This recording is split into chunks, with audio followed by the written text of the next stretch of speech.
大家好，我係香港田徑運動員梁君怡。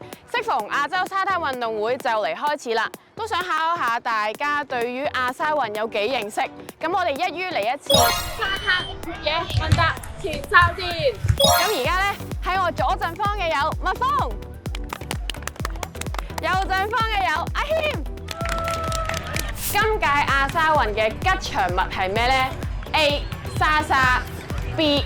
亞亞 ，ready go！ 放棄咗。啱啊！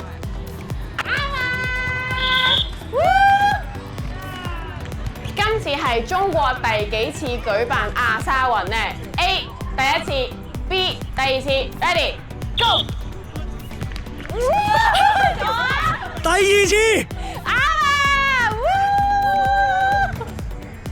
好，下一條，以下哪一個城市曾經舉辦過亞洲沙灘運動會呢 ？A. 泰國布吉 B. 菲律賓馬尼拉 ，ready go！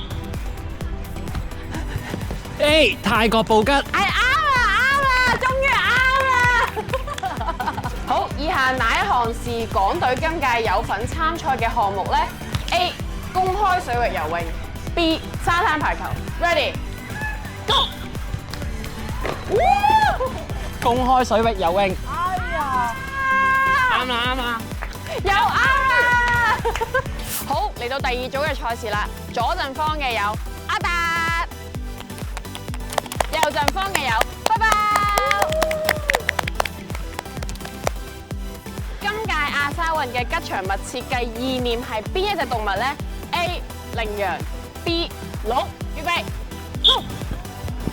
go go go go go go go！ B 佬啱晒，耶！今屆亞沙運嘅口號係咩咧 ？A. 久久不見，久久見。B. 你我他相約在三亞。Ready？ 我唔知喎，我唔知喎。 A B 咧係咩？ A 係咩？三亞。久久不見，唔知乜嘢。係久久不見，久久見。咁我哋今屆亞沙運係幾時開幕嘅咧 ？A.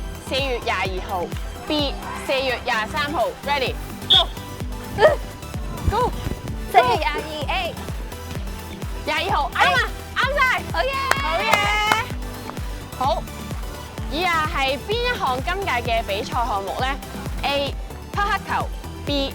台克球 Ready 我知，我睇住。 B 台黑球。好啦，遊戲嚟到呢度，其實勝負一啲都唔緊要，最緊要係開心。我哋亞沙運